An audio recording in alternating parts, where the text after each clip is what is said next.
오늘은 예수님께서 우리를 위해서 죽으시고 부활하신 것을 감사하는 부활 감사 주일로 저희가 지킵니다. 많은 분들이 부활절을 그냥 연중 절기로 행사로 생각하거나 또 부활을 예수님의 이야기 이렇게 우리가 생각하는 경향들이 있지만 또 예수님이 부활하신 거지 그게 나랑 무슨 상관인가 또 이렇게 생각하시는 분들도 있으시지만 기독교의 가장 중요한 절기는 사실은 여러 번 말씀드렸지만 성탄절보다도 부활주일이 훨씬 중요한 절기입니다. 그걸 알 수 있는 것도 제가 인터넷을 이렇게 찾아보니까요. 정말 세계 곳곳에서 다양하게 부활절을 지키고 있더라고요.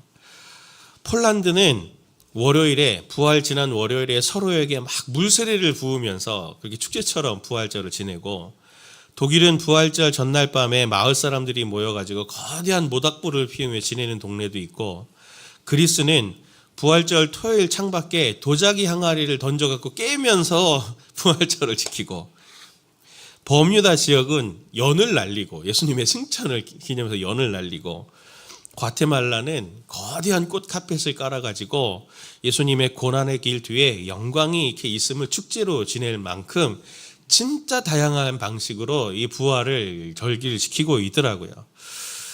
우리 교회가 4주년을 맞으면서 이 부활주일을 항상 교회 설립주일로 저희가 이렇게 지키기를 참 잘했다 생각이 듭니다. 교회를 생각할 때마다 예수님의 부활을 통해 예수님의 몸이신 교회가 태어난 거잖아요.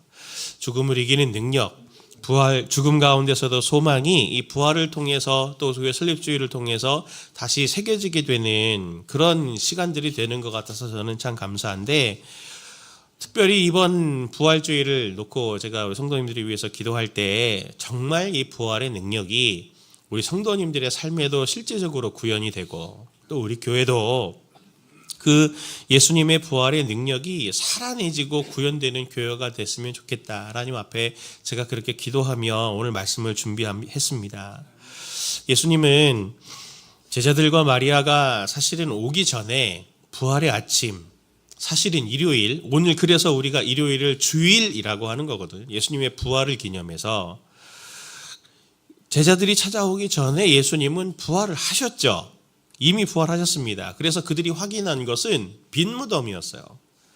오늘 예수님의 이 빈 무덤을 보고 있는 마리아의 행동의 특징이 무엇입니까?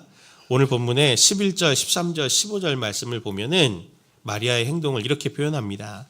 마리아는 무덤 밖에 서서 울고 있더니 울면서 구부려 무덤 안을 들여다보니 천사들이 이르되 여자여 어찌하여 우느냐? 이르되 사람들이 내 주님을 옮겨다가 어디 두었는지 내가 알지 못함이니이다.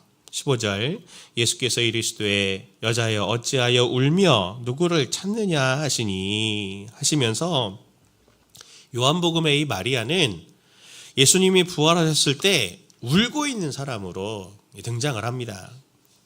3번이나 강조가 되고 있죠. 오늘 이 말씀에서 보듯이 천사들도 그리고 부활하신 예수님도 마리아를 보면서 어찌하여 우냐 그렇게 되묻고 있습니다. 울고 있는 마리아의 모습은 부활하신 예수님과는 전혀 어울리지 않는 모습이죠. 저는 말씀을 묵상하면서 그런 생각이 들었습니다. 부활하신 예수님이 부활을 맞는 우리를 보시면서 어떻게 보실까? 일상에 찌들고 여러 아픔들과 문제들에 시달리는 근심 속에 있는 우리를 보시면서 동일하게 어찌하여 근심하냐, 어찌하여 우냐 그렇게 말씀하시지는 않으실까? 유진 피터슨이 이런 말을 했습니다. 부활은 우리가 매일 먹는 아침 식사만큼이나 실제적이어야 하며 우리가 걷는 거리만큼이나 구체적이어야 한다. 그리스도께서 죽은 자 가운데서 살아나셨다는 사실은 우리의 일상이 더 이상 이전과 같을 수 없음을 의미한다. 부활신앙은 일종의 종교적 흥분 상태가 아니다. 그것은 우리가 만나는 사람들, 우리가 수행하는 업무, 우리가 겪는 고난의 한복판에서 부활하신 주님의 임재를 연습하는 것이다. 부활은 세상으로부터 도피하는 수단이 아니라 세상을 변혁시키는 능력이다. 이 맨 마지막 말, 부활은 세상을 변혁시키는 능력이라고 한 이 실제를 오늘 우리는 이 마리아를 통해서 확인할 수가 있습니다. 오늘 우리가 이 마리아를 통해서 이 부활주의를 지나면서 우리의 눈물을 씻는, 마리아의 이 눈물을 씻는 소망을 회복하는 이 시간 되기를 예수님의 이름으로 축원을 드립니다. 울지 않을 이유를 두 가지로 우리가 살펴보길 원하는데, 첫 번째는 무덤을 성소로 바꾸시기 때문입니다. 예수님이 부활에 대해서 모든 복음서가 공통적으로 증언하는 게 있습니다. 그것은 무엇이냐면, 예수님이 사역 중에 수차례 예수님은 부활하실 거다라고 하는 것을 여러 번 말씀을 하셨어도 예수님이 부활하신 것을 처음 보거나 접했을 때 그 누구도 믿지 않았다는 거예요. 놀랍지 않습니까? 여러 번 얘기하셨는데 예수님이 부활하실 거야 기대하는 사람 한 사람도 없고, 부활하셨다는 얘기를 듣고도 한 명도 그걸 믿지 않았습니다. 그런 일이 어떻게 있어? 이러면서 말이죠. 요한복음 20장 1절 2절 말씀을 보면, 주간의 첫날 이른 새벽에 막달라 사람 마리아가 무덤에서 가서 보니 무덤 어귀를 막은 돌이 이미 옮겨져 있었다. 그래서 그 여자는 시몬 베드로와 예수께서 사랑하시던 그 다른 제자에게 달려가서 말하였다. 누가 주님을 무덤에서 가져갔습니다. 어디에 두었는지 모르겠습니다. 부활하셨다는 얘기를 듣고도 마리아는 빈 무덤을 확인하고도 예수님이 부활하셨습니다라고 생각하지 않고 이렇게 말하잖아요. 누가 주님을 무덤에서 가져갔습니다. 어디에 뒀는지 모르겠어요. 예수님의 부활을 상상도 못하고 누가 예수님의 시신을 가져간 것으로 지금 오해하죠. 무덤이 열려있고 비어있다는 소식을 들은 베드로와 다른 제자들도 무덤에 달려가서 빈 무덤을 확인하고 마리아도 빈 무덤을 다시 확인합니다. 무덤은 비었습니다. 예수님의 시체마저 사라져 버렸죠. 제자들의 관점에서 보면은 어떤 마음이 들었겠습니까? 완전히 절망했죠. 제자들은 자신의 생업을 포기하고 3년간 예수님을 따랐습니다. 3년간 생업을 포기하고 예수님을 따르면서 정말 그가 이스라엘을 구원할 메시아고 하나님의 아들로서 믿고 정말 말 그대로 모든 것을 버리고 예수님을 따랐어요. 성도님들도 생각해 보세요. 내가 직장 생활하던 거 그만두고 예수님을 따른다. 보통 일이 아니잖아요. 직업을 바꾸는 것도 쉬운 일이 아닌데 예수님을 그렇게 자기 삶을 포기하고 3년을 따랐는데 예수님이 지금 죽었을 뿐 아니라 시체가 완전히 사라져 버렸다? 뭘 의미합니까? 소망이라는 게 지금 없는 거죠. 속았다는 배신감도 들기도 하고, 내 인생이 지금 뭘 한 건가, 이런 허무함도 들기도 하고, 별의별 생각이 정말 다 들었을 거예요. 그런데 그때 놀라운 일이 오늘 일어나지 않습니까? 마리아가 울고 있을 때 제자들은 갔지만 마리아는 울면서 무덤 안을 들여다보고 있을 때 마리아만 놀라운 광경을 봅니다. 20장 12절 말씀 보면 같이 봅니다. 시작. 흰 옷 입은 두 천사가 예수의 시체 뒤였던 곳에 하나는 머리편에 하나는 발편에 앉았더라. 흰 옷 입은 두 천사가 예수의 시체가 뉘었던 곳에 하나는 머리편에 하나는 발편에 이렇게 앉아 있었다고 비교적 자세하게 설명을 합니다. 여기에는 이유가 있습니다. 머릿속으로 한번 그림을 한번 그려보세요. 이렇게 중간에 예수님의 입었던 세마포가 있고 머리 쪽에 천사 하나 그리고 발 쪽에 천사 하나가 이렇게 앉아 있다. 그림이 그려지시죠? 유대인들은 이 그림을 보고 한 가지 이미지를 생각했을 겁니다. 그건 무엇이냐면 바로 법궤의 속죄소라고도 불리고 은혜를 베푸는 자리라는 시은소라고 시은좌라고 불리는 이것이 생각났을 겁니다. 그림을 한번 보여주세요. 법궤가 이렇게 생겼거든요.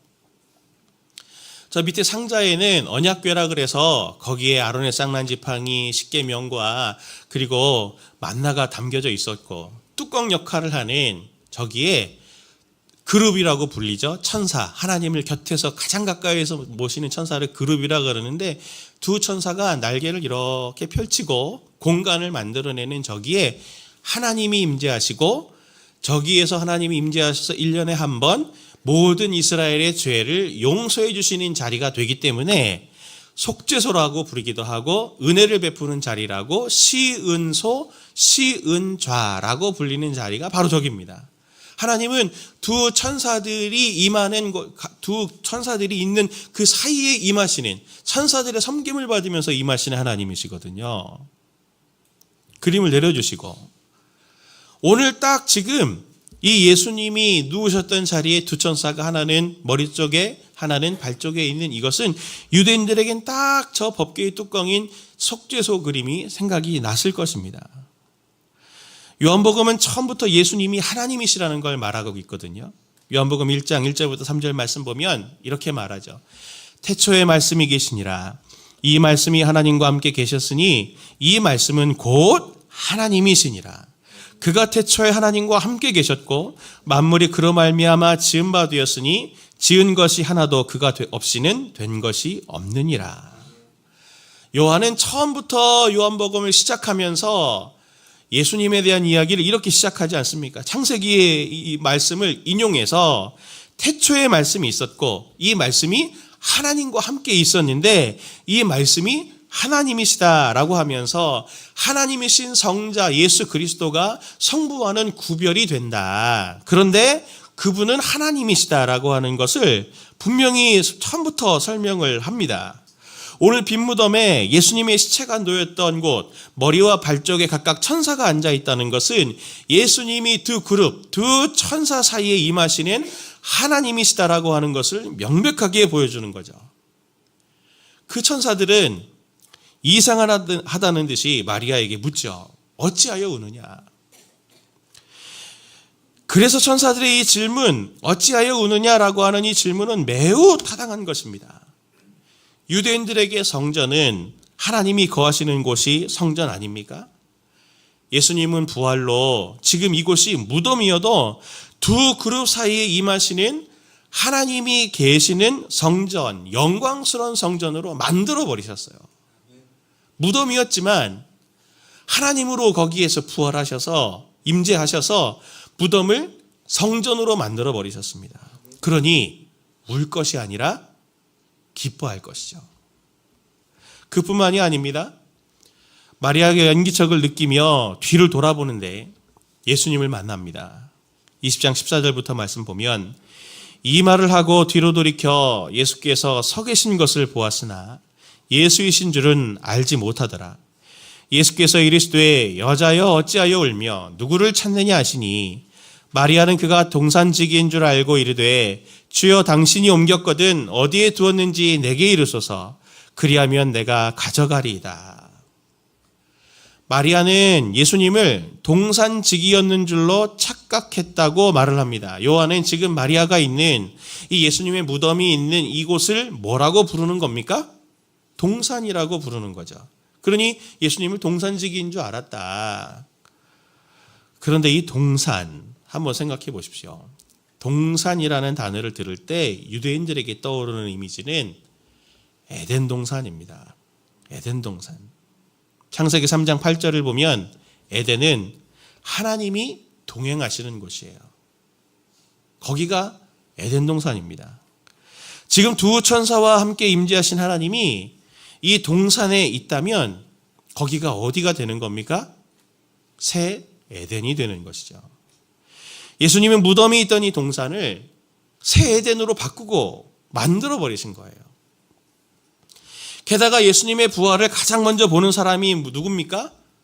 제자들이 아니라 바로 오늘 이 여자 마리아입니다. 이 예수님에 대한 증언 묘사를 요한이 이렇게 하는 것은 굉장히 중요하고 의도적인데 첫사람 아담 때 여자가 가장 먼저 선악과를 따먹어 하나님과 함께 거닐던 에덴이라는 동산에서 쫓겨났지만 예수님은 부활로 빈무덤으로 죽음이 진동하는 무덤 한가운데서 그 무덤을 하나님이 임재하시는 성소로 만드시고 여자 마리아에게 부활의 모습으로 제일 먼저 나타나셔서 무덤이 있던 동산을 새 에덴으로 바꾸시는 예수님을 통해 새로운 창조가, 부활을 통해 예수님을 통해 새로운 창조가 지금 일어나고 있다는 생명의 소식, 회복의 소식을 이 여인 마리아를 통해서 남자인 제자들에게 전해주고 있습니다. 완전히 에덴에서의 타락과는 정반대의 역전이 지금 일어나고 있는 모습을 여기에서 지금 보여주고 계시는 거죠. 죄로 인해 파괴된 진정한 피조세계의 회복의 신호탄을 지금 예수님은 빈무덤과 이 동산과 이 여자를 통해서 쏘고 계시는 겁니다. 우리가 믿는 부활, 주님께서 우리에게 선물로 주신 부활의 은혜가 바로 이거죠.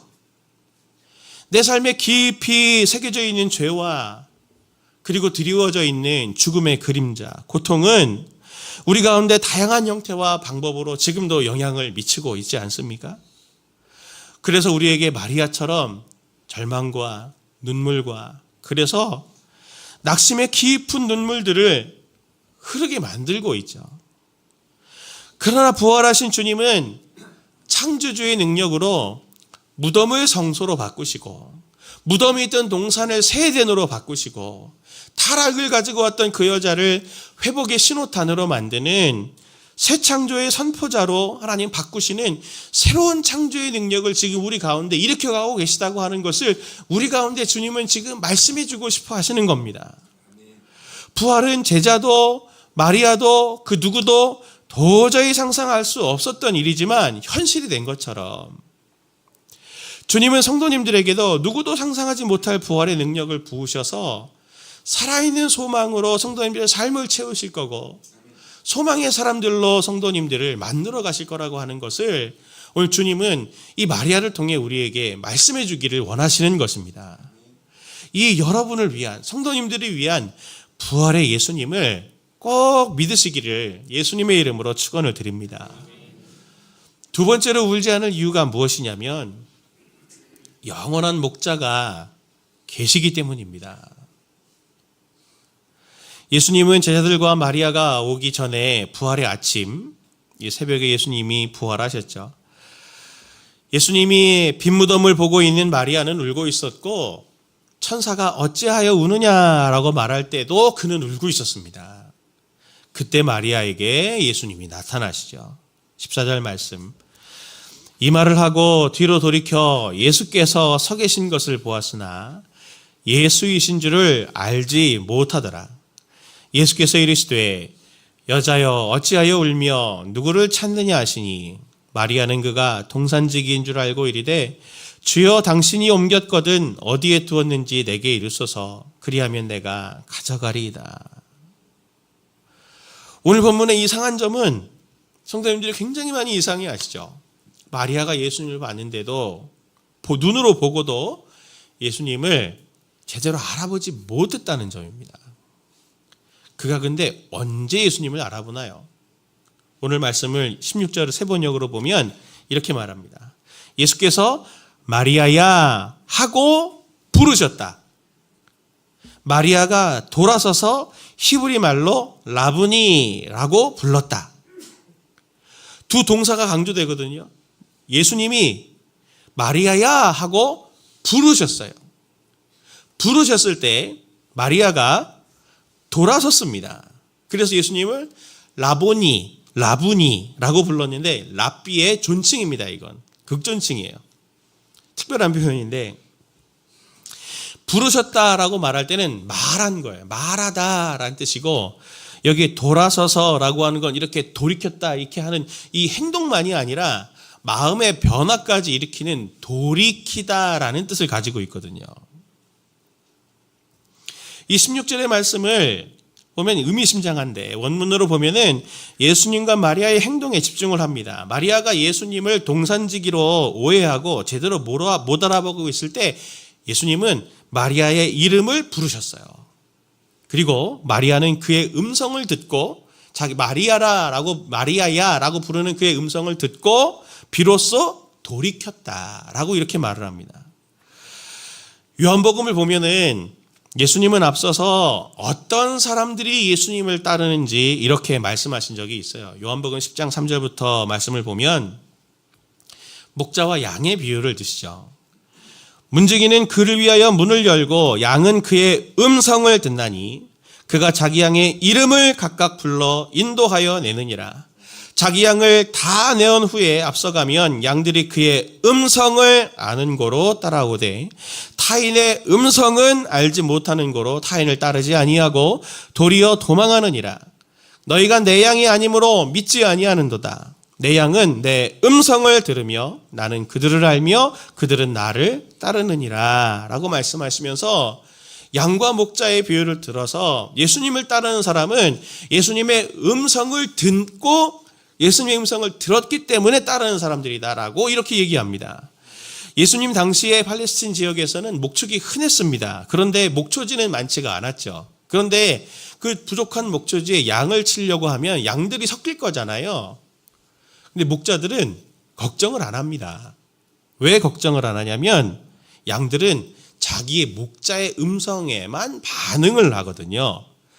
이게 무슨 의미인지를 제가 영상을 보여드릴 테니까 이거 한번 보십시오. 이게 사람들이 영상이 뭐냐면 사람들이 테스트를 해요. 관광객들인데 양들을 막 이제 목자를 흉내내 갖고 부르는데 여러 명이 부르는데 어떻게 반응하고 맨 마지막에 목자가 나와서 이제 양들을 부르거든요.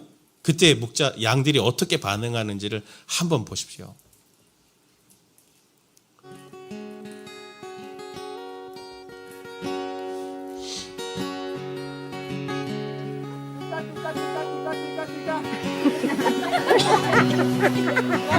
One more time.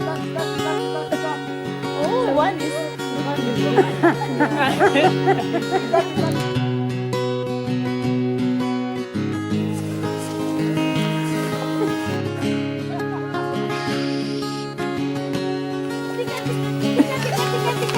Louder! Tika, tika, tika, tika! Tika, tika, tika, tika! Tika, tika!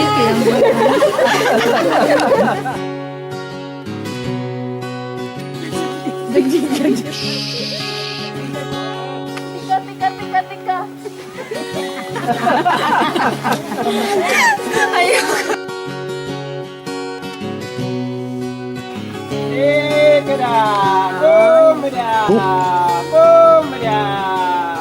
Look at them. Look at them.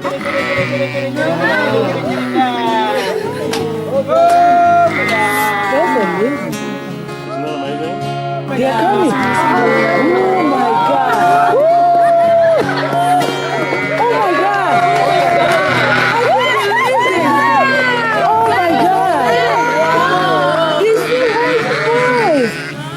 Oh my God. This is amazing. You scared them. Yeah, Eunice made him go away. Oh my God. Was that cool or what? You will never have the same again.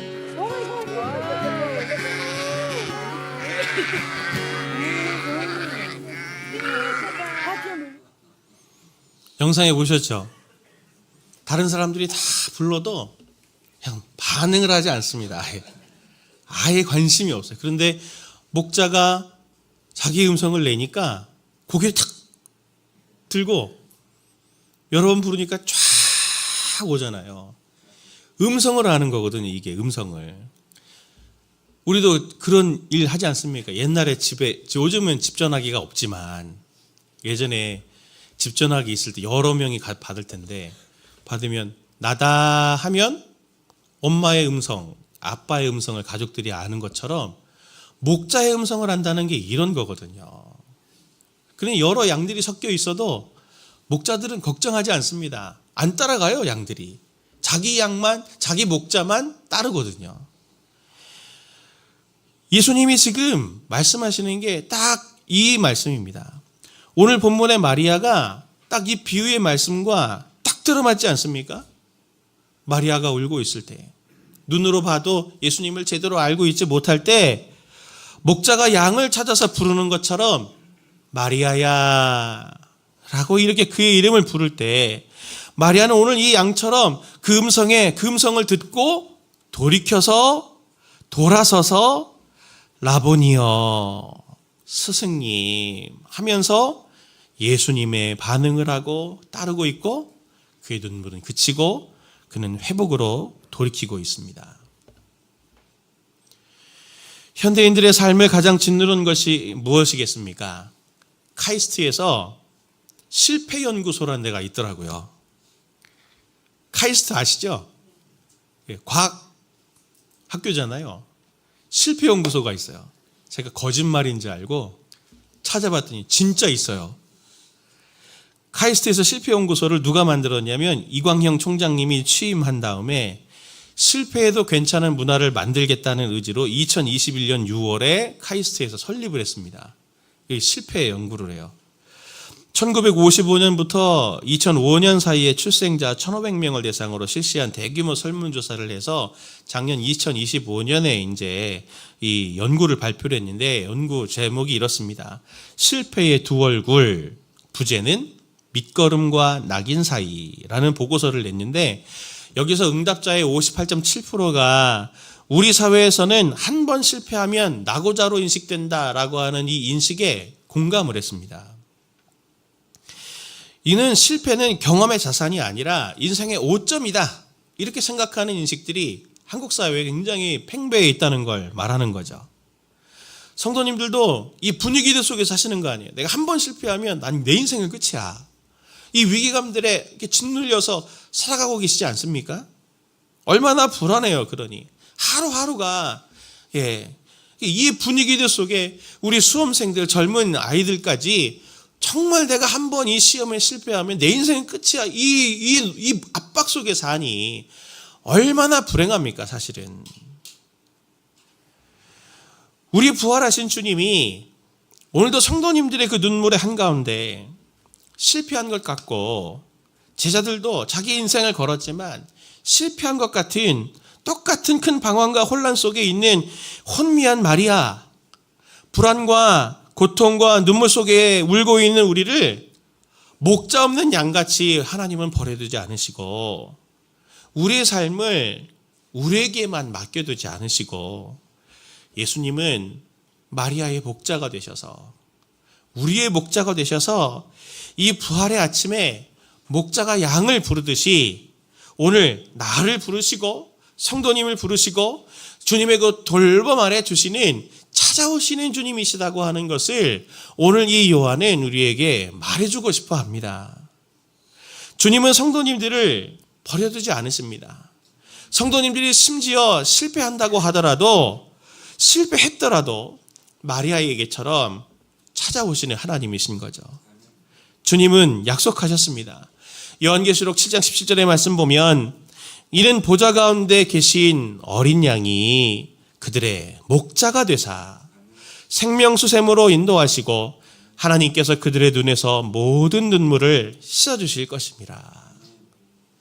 주님은 부활의 아침부터 지금 그리고 지금 이후로부터 앞으로 다가올 영원한 완전한 부활의 때에 우리의 목자가 되시는 어린 양이 되어주셔서 성도님들을 인도하여 주실 것이고 그리고 성도님들의 눈에 있는 눈물을 마리아의 이름을 부르면서 그의 눈물을 닦아주신 것처럼 성도님들의 이름을 부르시며 홍길동아, 최정권아 이렇게 이름을 부르며 우리의 부활로 완전히 씻어주실 것을 주님은 약속해 주셨습니다.